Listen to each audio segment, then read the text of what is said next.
er stadigvæk tirsdag den 14. oktober.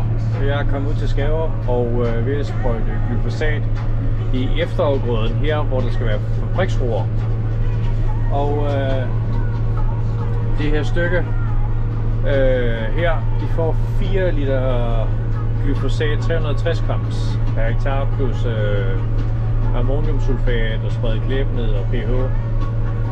I formiddags, der kørte jeg herover på den anden side af skellet, der hvor der var raps, og sprøjtede det med 2 liter glyfosat, altså 720 gram i alt per hektar. Det er fordi, at den øverste del, der skal jo være noget brak i en eller anden form næste år i de der nederste 4 hektar. Så når jeg er færdig med det her stykke her, så kører jeg op og sprøjter det med 4 liter ligesom her. Fordi at der hvor der skal dyrkes næste år, der vil jeg være sikker på, at hvis der bliver behov for det, jeg kan sprøjte igen med 2 liter glyfosat, eller 720 gram glyfosat til foråret. Hvis der skulle være, for der er nogle væselhalepletter. Og det deroppe, hvor der som sagt skal være brak, der må man jo ikke, eller hvad det nu bliver, der må du ikke sprøjte glyfosat i det vækstår, eller dyrkningsår. Så derfor så er jeg nødt til at tænke lidt fremad, og så forklarede det i dag. Men jeg var jo lige blevet færdig, så begyndte det så småt at ikke støvregn, men det var fugt i luften, og så kørte jeg jo så hjem, fordi jeg har en randbehandling ude i mosen på det bæreste, jeg skal ud til. Der skal sprøjte 4 meter for kvik og siv. Men det droppede jeg, og så kørte jeg hjem, og så begyndte jeg at støvregne lidt mere, og så har jeg så holdt pause her, og så begyndte at køre herud ved 2:30-tiden. Og nu bliver det så det godt nok temmelig skyet og ud, men det ser ud til at det ser ud til at forblive tørvejr. Men der er nok nogen, der mener, at det er tidligt at sprøjte det ned, men altså nu siger jeg, at temperaturen er lidt til det, og det her det er jo ikke en lovpligtig efterafgrøde, det er en frivillig efterafgrøde. Så fordi ellers må jeg først sprøjte den 20. Så derfor så besluttede jeg at gøre det i dag. Nu har jeg i morgen skal jeg op i Ørslev og sprøjte ukrudtsprøjtning i Veden, start på det i hvert fald. Men det her efterafgrøde blev sået den 20. august, lige på dagen, for at det kunne opfylde kravet, hvis det skulle være med hensyn til et true som lovpligtig efterafgrøde. Men det droppede jeg. Men det er det med at få taget de arbejdsopgaver, når vejret er til det, og det ikke blæser ret meget. Og det gør det som sagt ikke i dag. Det eneste, der kunne styre det, det ser ud til, at det er lidt regndruk, men det håber vi ikke på.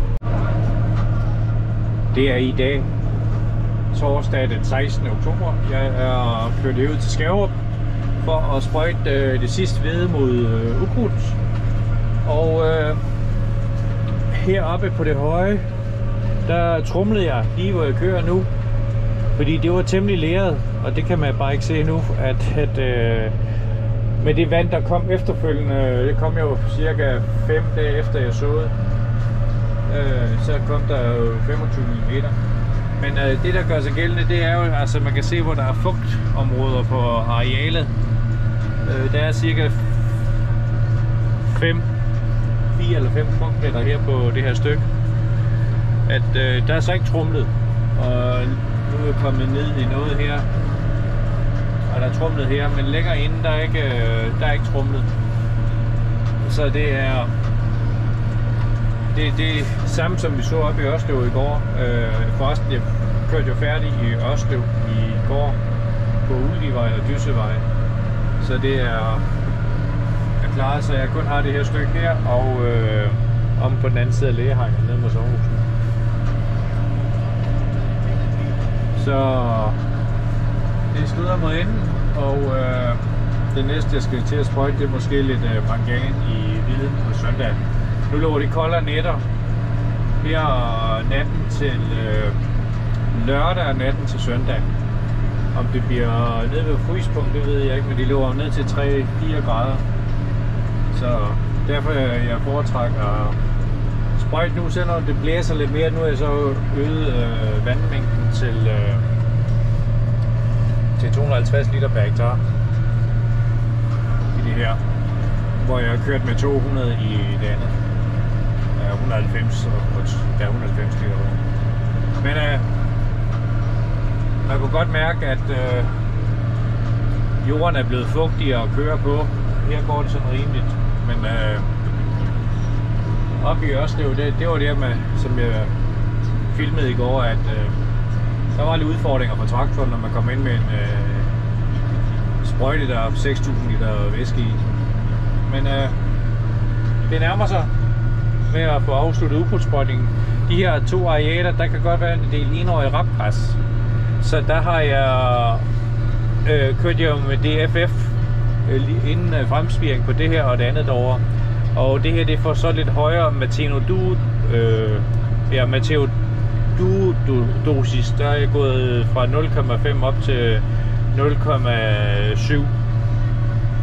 Også fordi, at der kan være måske risiko for nogle lidt væselhale hernede i det her hjørne, og ligeledes om på det, vi kalder sommerhusstykket. Så, men det er dejligt, at det skrider fremad, og så der snart er kun jordbehandling tilbage. Der er jo selvfølgelig også kærpsprøjtning i raps, men det er jo først i november, vi må køre den sprøjtning. Og så er der mangansprøjtning på al vedning. Det får lige en gang mangan her i næste uge eller næste uge igen. Det kommer også an på vejret. Det begynder måske at love regnvejr, så må vi trække den en uge, hvis det er det, der skal til. Men nu kan jeg prøve lige vise en gang her. Der er trumlet. Så kan I se her sporene for traktoren, selvom jeg har tittermontering på. Det kommer, men det kommer lidt langsomt end ønsket. Så det var lige en update her fra Skærup. Her er sådan en grå torsdag. Det er mandag den 20. oktober, og jeg er begyndt at vinterharve her med diskhavn. Her ved Kalundborgbanen. Og det er jo her, hvor der er så olieredike honningur 90-10, 90% olieredike 10% honningur. Og jeg har lidt udfordring med diskhavn. Og det er, at den forreste række disk er temmelig slidte. Noget slidt, ikke helt slidt, men altså det er jo det, når der så er en stor biomasse plus muldjord og halmrester. Her var hvede som forfrugt, eller vi høstede hvede i år, og halm blev snittet. Og det er jo blandet op i det, der blev sået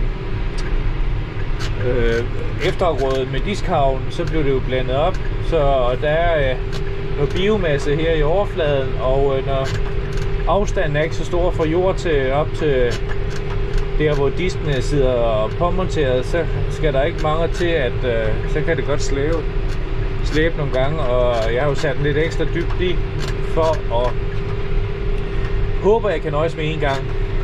Nu på det her stykke her, der vil jeg nok gøre det, at jeg tager Kværnlandhavn og havre forærerne.